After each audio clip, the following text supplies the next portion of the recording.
Greetings Earthlings, welcome back to my channel. My name is Jacob. I love all things dual sport, adventure bikes, pretty much everything on two wheels. So today I wanted to do a quick long-term review and ownership of a 2008 BMW GS. I also have a 2003 BMW 1150 GS Adventure, but I'm out riding this one today and I'm in a beautiful spot here out in Washington State. I hope you can hear me with this river going on here, but I thought I'd give you a little review as I've had a couple questions in regards to these the heavyweight adventure bikes. So this is a 2008 and I purchased it in 2015. It had a little over 30,000 miles. I want to say around 32,000. And at this time right now, it's April 2021. It has about 80,000 miles on the bike. So this bike, I've been all over the United States, like back and forth a few times. I've done many BDRs with this bike, backroad country discovery routes, and I've really gotten in over my head way too many times with this bike as well. Some places where you should be on like a little dirt bike or maybe like a KTM 690 or something like that. So yeah, I blame my friends for those ones, but hey, what doesn't kill you makes you stronger, right? So let's do a little walk around with the bike. So right now, I haven't done many modifications to this. This is my partner's bike now. I'm riding the old 2003 as it's just a little bit too tall for them. But the only really, I guess, modifications that we've done is we blew out the headlight, the original headlight last year on the Idaho BDR. My bike threw a big rock and we didn't have this nice TourTech guard on, so it smashed through the headlight. So we threw on, I'll link below, this is a really sick headlight. It actually, I don't know if you'll be able to see on here with the camera, so that's low. Let's do a high beam. Yeah, I won't go on high beam without the bike running, but it does, it looks like the newer, like 2015 and up. And it wasn't too expensive. I'll link that down below. It's from China. And I want to say it was like $200 or something, but it looks really sharp on the bike. You do need a Dremel tool if you want, and a Dremel tool and a little bit of patience if you want to, upgrade the headlight on your older BMW. But this TourTech guard here is a must-have. These original headlights are so expensive. I want to say they're over $500.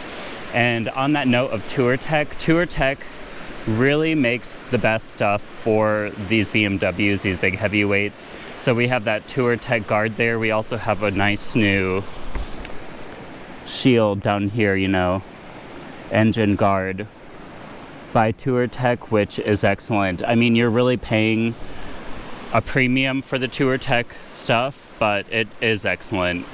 The only other things that aren't original on this bike, you can see the little short shield here for off-roading. We have the Bark Busters guards, as well as these Tusk bags. Now, the Tusk bags are the cheapest option, and I love them. I think, what did I pay, like $100, $150 for the set? And they hook onto the racks that are on the bike, and they're excellent. They've been holding up great. Now, back to the review, this bike has been awesome.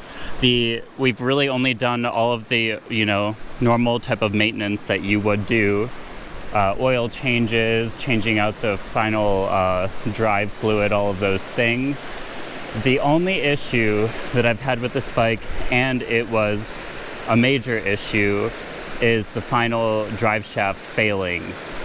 And when I tell you, like, it was a pucker factor 10, it really was. I was going probably 45 miles an hour down a dirt road, and thankfully I was on a dirt road, not going 80 down a freeway. The final drive had a massive failure.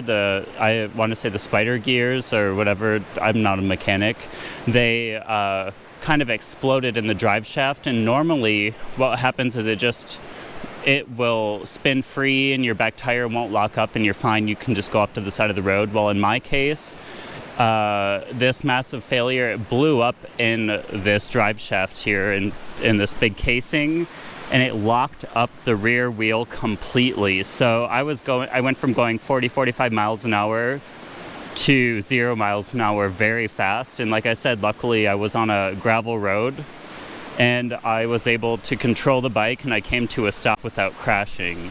But I mean, I can't say if I was going 80 down the freeway, I maybe would have been a pancake and rest in pieces, right? So pretty terrifying. It really is. And I really have never heard of a lot of drive shaft failures in these, but once that happened to me, I started reading forums and I started reading that it's more common than you think, but I would say it's still a rarity.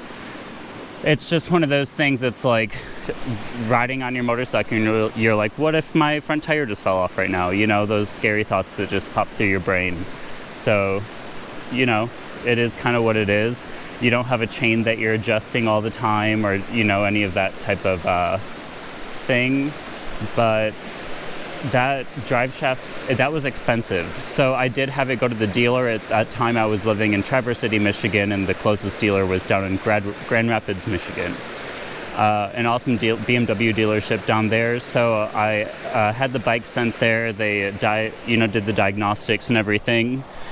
And it came out, you know, the massive drive shaft failure, and it needed a whole new casing. So all of this it needed, as well as the internal parts and everything.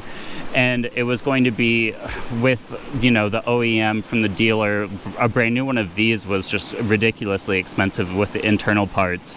And so the dealer was nice enough to let me buy just the inside drive shaft and buy a used one of these casings, which saved me a ton of money. I think I ended up paying $2,500 to $3,000 though for this total rebuild, which is a lot of money, especially when I bought this bike with tax, I think around $8,000. I bought it in Houston, Texas. I had flown down and purchased it and then ripped back up home and had to go back to work. But really, other than that final drive shaft failing, the bike has been awesome. It's taken me, like I said, I've been all over the United States and Canada. It's been an excellent bike. And the nicest thing is these older 2008s, it's the, you know, pre-water-cooled version, and it's pretty light compared to the newer ones. So the problem with BMW that I have, it seems like every year they come out with the updates and they get heavier. They come out with more electronics and all this other junk, where this is pretty bare bones. It's not the Adventure, which that's shed some weight as well, but there aren't too many things to go wrong. You don't have the big fancy TFT screen and all of that. It's just bare bones. You do have the ESA, so the electronic suspension. You have traction control. Traction control, you know, to each their own. I hate traction control. That's automatic turn off. However, really, I think that the BMW GS's in the adventure category, they, dare I say, they have the best brakes. This bike stops on a dime. The ABS is excellent, and they do have the linked braking. So let's say you slam 100% on your front brake, it's going to automatically take some to the rear brake. And the brakes on this bike, it is just amazing. And it's nice also with that electronic suspension. At a click of a button, you go from comfort, to sport or rain, and you can feel the difference within seconds riding the bike. It is pretty awesome. So I know this is kind of like irrelevant these days, this older, this 2008 bike when we're in 2021, but you can find pretty good deals on these bikes. And if you want something, you're not totally off-road oriented, you're not going down single track, and you want to be able to do a little bit of everything, but mostly, like eat up a lot of miles on a freeway or something, and then be able to go and get into some gnarly crap. These old BMW GSs are pretty awesome. Now, the BMW GS Adventure definitely gives you that added fuel range, and that the fuel range is awesome. This one, I ran out of fuel at 155 miles on this bike, which is it's not much, but if you're not doing BDRs where you're out in literally the middle of nowhere, I don't think you really have to. 150 you can kind of get by. You can also always take a little can of fuel with you. So the BMW Adventure, I don't know if it's worth that extra weight, and they do feel a lot more top heavy than this bike. But overall, I would say it's a go. So you can probably find one of these old GS's for about 6 to 8 grand still, which is kind of crazy. But if you can find one with low miles that's kind of been, you know, really taken care of, and by taken care of, I mean you really want to see those receipts and all of the maintenance and everything done, I say it's a win. Now, if you're wanting something like more, you know, much more lighter, I would say definitely go with the new Yamaha Tenere or the 790 KTM, 890 KTM. But if you've been dreaming and lusting over one of these BMWs, definitely I would go for the watered cooled, get the old oil cooled bikes. Less to go wrong. They are little tractors, but just keep in mind, you know, the drive shafts, it's either going to go bad or it's going to be good forever. That's kind of one of those things. So thank you for tuning in, and I'll see you in the next video. Bye.